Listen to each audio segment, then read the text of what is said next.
Este programa fue creado con fines académicos por UM Radio y la Universidad de Montemorelos, 2018-2019. Bienvenido, amigo europeo, asiático, africano, persona afrodescendiente, latino, sudamericano. Bienvenido heterosexual, bienvenido homosexual, bienvenido a un programa políticamente correcto. ¿Y tú qué opinas? Capítulo 4. El fantasma de lo políticamente correcto. ¿Tú qué entiendes por políticamente correcto? Lo correcto creo que es lo que a ti te hace sentir paz y tranquilidad que estás haciendo algo bien. Para mí lo correcto son las acciones buenas. Correcto es algo la verdad, que es seguramente si pasó o no es sí, que puede responder en sí o no. ¿Qué opinas del lenguaje políticamente correcto? Políticamente correcto más depende de las perspectivas que lo tienes. A veces tenemos en la sociedad plantean que la verdad está presentando en la manera de perspectiva que lo que tú tienes, y también así pasa con los falsos que tenemos. Eso depende en el contexto que lo estés cuestionando, pero seguimos con la respuesta anterior. Si tú estás, digamos, en un cargo político y estás siendo representante de algunas personas, pues tienes que hacer lo que esas personas consideran que es bueno para la sociedad. Es muy importante en la sociedad porque apoya pues principalmente a las minorías, a las personas que pueden sentirse ofendidas por ciertos comportamientos de las personas, ciertas acciones, y muchas veces no nos fijamos en lo que puede causar una acción en una persona. ¿Crees que afecta de alguna manera a nuestra sociedad? Pues no sé si afectar como tal. Creo que es muy bueno, es bueno, pero quizá tener muchas reservas puede evitar que una persona se exprese como quisiera expresarse, y tener que estar cuidando ahora que está sucediendo tantos cambios en la sociedad. En la sociedad ahí tenemos dos perspectivas, es sí o no, pero en la manera que las personas influenciadas tienen sus perspectivas, que ellos pueden manipular otras personas que, aunque es falso, pueden manipular en la manera políticamente correcta, y eso afecta a la sociedad mucho. Y lo afecta mucho. Estamos hablando en un contexto de una persona que representa a una población, y si él no incluye a un sector de la población, pues ahí ya está siendo incorrecto quizás, no sé. Hola amigos, estamos de regreso ahora rompiendo un poco el formato de lo que es ¿Y tú qué opinas? ¿Y por qué rompemos el formato el día de hoy? Porque el tema que nos concierne no podía darlo yo solo, la verdad. Es un tema muy complicado, y para echarle un poco también al profesor Mario, estamos aquí para hablar sobre lo políticamente correcto. Así es, porque pues se necesitan dos posturas, dos visiones, y además porque es un tema pues bastante complejo a la vez, y que necesitamos pues de muchas ideas para poder llegar a algo que nos pueda satisfacer en cuanto a las conclusiones, ¿no?, del tema. Presentando rápido al profe Mario, para los que no lo conozcan, a esta celebridad dentro de nuestro entorno. Es licenciado en Sociología, graduado de la UNAM y docente en una universidad muy prestigiosa aquí en Nuevo León. Profesor, ¿qué es lo políticamente correcto? Iniciando rápido esto.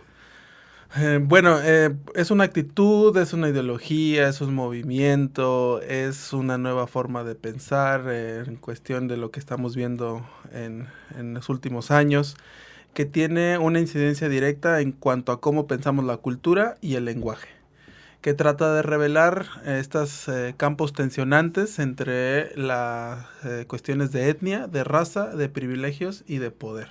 Entonces trata de prevenirnos en el momento en que nosotros vayamos a cometer algún tipo de abuso sobre ciertos grupos que puedan ser sensibles a ser discriminados, puedan ser marginados, o que de alguna actitud o a través de alguna manifestación del lenguaje pueda uno hacer una apropiación cultural incorrecta. En pocas palabras, es evitar ofender a alguien más. En términos rápidos, ¿verdad? Esa es esta situación de no, de procurar no ofender culturalmente a ninguna de las cuestiones de la diversidad de que como seres humanos nos hemos formado a través del lenguaje. Dando un resumen rápido de dónde surgió esto, un archivo en internet mencionaba que lo políticamente correcto nació en un juicio de la Corte Suprema en 1793, en un juicio entre Chisholm y Georgia. Un juez mencionaba y pasaba que lo políticamente correcto era brindar. Entonces de ahí empezaron a hablar sobre lo políticamente correcto. Después vemos que surgió en los conflictos de Stalin. Lenin. Lenin. Las personas Lenin, perdón, se me va la onda de vez en cuando. Lenin era una forma poco burda de burla a las personas que eran simpatizantes con este movimiento, y una forma de decirlo era políticamente correcto a estas personas que exageraban todo. Sobre todo la cuestión de las revoluciones culturales del siglo XIX, que tiene que ver con los tratados que realizó Lenin, y después con la revolución cultural en China que hizo Mao Zedong, con esta forma de instaurar o de instalar en las personas un pensamiento correcto, o sea, de estructurarles solamente una manera de dirigirse y de pensar. Se crearon todas estas revoluciones culturales que van a desembocar en los movimientos estudiantiles de la década de los 60, y después van a desembocar en esta lucha que se dio contra el sistema armamentístico americano, exclusivamente en la guerra de Vietnam. De ahí más o menos viene todo este asunto. Dando que entiendan lo que pasó en la guerra de Vietnam, grupos grandes en Estados Unidos que ahora conocemos como los hippies en ese entonces, y otros grupos también se unieron y formaron un movimiento tan grande que pues hicieron que las tropas estadounidenses se retiraran de Vietnam. Así es todo el aporte de los movimientos estudiantiles a esta nueva manera de acercarnos a visionar el mundo después de lo que pasó con las guerras mundiales, de la Guerra Fría. O sea, ahora tratar de entender que podríamos resolver nuestras diferencias por métodos más pacíficos. Entonces podemos decir que lo políticamente correcto tiene un origen muy noble. Sí tiene un origen bueno, sí tiene un origen positivo, porque es evidente que cuando nosotros cuidamos nuestro hablar al momento de referirnos hacia otras personas, hacia otros grupos que de entrada ya son diferentes a nosotros, es decir, pues tenemos que reconocernos todo este tiempo en este juego de las diferencias. Cuando nosotros cuidamos esto, entonces sí estamos tratando de cambiar nuestra actitud precisamente hacia estos mismos grupos. Entonces eso, en principio y en teoría, es algo muy bueno que nosotros como sociedades occidentales o como ciudadanos del mundo en esta aldea global, sí es algo positivo que debemos de tomar en cuenta. Actualmente se considera políticamente correcta la forma de hablar, una forma de hablar para que las minorías en cierta forma no se sientan ofendidas. También lo podemos entender de esta forma. El problema es que en un mundo constantemente en crecimiento hay muchas minorías. Así es, hay muchas realidades. Hay muchas subjetividades, hay muchas maneras de ser persona en este planeta. Cuando nosotros pretendemos tener solamente una versión de qué es el ser humano, o de qué debe hacer, o qué debe pensar, o cómo debe actuar, cuando nos sumamos a estos pensamientos totalitarios es cuando es más fácil equivocarse en esta situación de la corrección política. Y ahí es donde empiezan todas estas manifestaciones que hemos visto en muchas áreas del pensamiento que se vuelven muy radicales. Esto es generalmente un pensamiento que se deriva de la izquierda política. Entonces, las partes más reactivas, más reaccionarias, más viscerales de la izquierda política a veces toman esta cuestión de la corrección política para castigar a otros que piensan diferente. Entonces, sí, ahí se vuelve un problema tensionante. Entonces, podemos decir que es el problema de lo políticamente correcto. Quiero que me diga lo que entiende por esta frase que dijo Heriberto Aldan. Dijo: hoy hay un fantasma que recorre nuestro diario convivir. El fantasma del lenguaje de lo políticamente correcto. Se ha convertido en muchos lugares en una tiranía. Porque tú puedes estudiar los procesos que han ocurrido, por ejemplo, en universidades americanas, en donde muchos grupos de estudiantes que se sienten sensibles o que de alguna manera reconocen que se ha herido su sensibilidad cultural porque no se les nombra y no se les refiere y no se les construye apropiadamente con respeto cultural, o se hacen apropiaciones culturales muy salvajes, comienzan toda una serie agresiva, ¿no? de ponerle manifiesto a esto, ¿no? Levantando banderas de, pues, nosotros como afrodescendientes hemos sufrido por mucho tiempo, nosotros como migrantes también tenemos situaciones de inseguridad, nosotros como hispanos nos sentimos amenazados, nosotros como cuestiones de la diversidad sexual también no nos sentimos respaldados ni representados, ni hay visibilidad. Y estas son problemáticas reales, sí pasa, o sea, no queremos decir tampoco que son cuestiones no reales, sí sucede. Pero cuando esto ya se vuelve un impedimento para el diálogo, porque toda esta situación tiene que ver con el mercado de ideas. Una sociedad abierta, una sociedad razonable es aquella que puede tener libertad de expresión y puede tener un grado bastante bueno de tolerancia ante la disconformidad, ante la cuestión de la ofensa, ¿no? Cuando esto no está bien puesto, entonces sí empezamos a tener estos problemas, ¿no? De cómo me represento, cómo me representan, si me entienden, no me entienden. Y esto se vuelve un proceso bastante difícil cuando ya se va a los extremos. Es hasta cierto punto cuando no te sientes cómodo hablando de un tema porque sabes que si lo hablas te van a aprender, en pocas palabras. Sí, por eso yo creo que la frase va en función de que es un fantasma, porque es algo que no logramos concretizar, es algo a veces que lo vemos como una amenaza, que no la vemos en lo real, pero sentimos que ahí está, ¿no? Hay una presión, o sea, estoy pensando en hacer muchos ejemplos, pero no los puedo hacer porque pues siento alguna presión, ¿no? De que bueno, hay mucha gente aquí viéndonos. Justamente esos ejemplos que no te atreves a dar ahorita al aire son precisamente porque estamos ya muy coercionados por esta realidad en donde no podemos siquiera pensar que alguien pueda salir ofendido por un cierto ejemplo.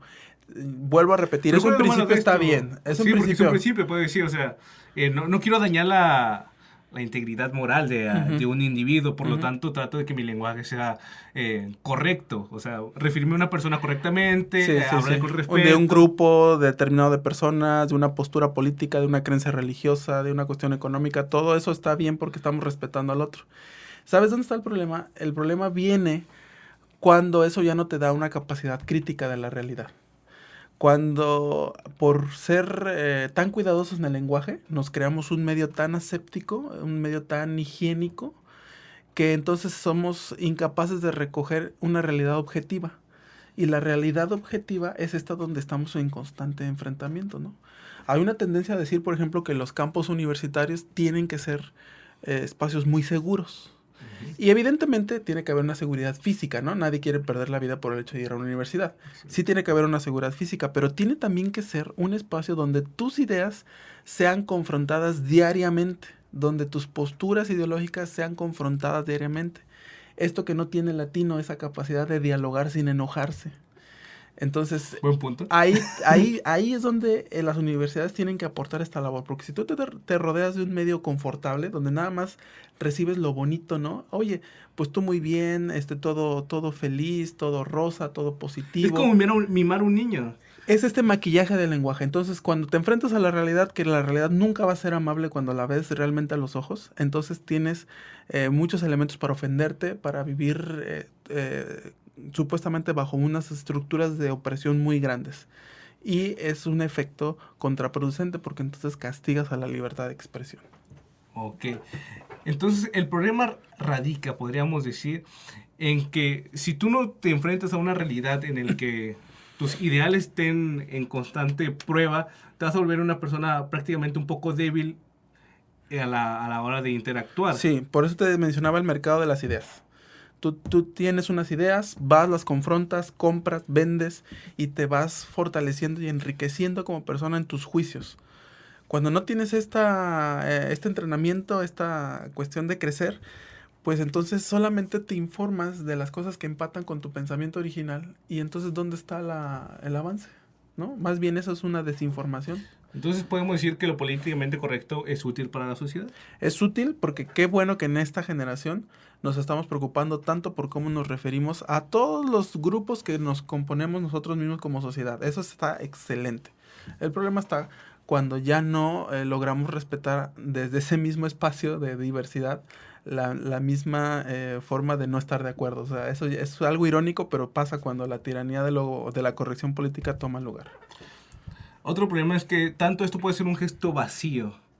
Es decir, puedo maquillar muy bien diciendo los pueblos indígenas, tratando de referirme con respeto a la comunidad indígenas, pero al mismo momento yo no estoy haciendo alguna acción que en verdad muestre. Sí, las eso. palabras pueden estar vacías de sentido. O sea, tú puedes decir, este grupo de población indígena, y no por eso ya automáticamente o respetando con los nuevos términos a referirnos a grupos vulnerables, ¿no? Discapacitados, adultos mayores, afrodescendientes. No por nombrarlos políticamente bien, automáticamente cambia su realidad. Es solamente una parte de la ecuación. Sí, porque puede dar una sensación de que ha cambiado el problema, pero en realidad el problema ahí sigue. Lo único que estás haciendo es pues maquillarlo un poco. Amigos, si quieren escuchar más de esto, pues no se pierdan la segunda parte. Así que nos vemos la siguiente semana.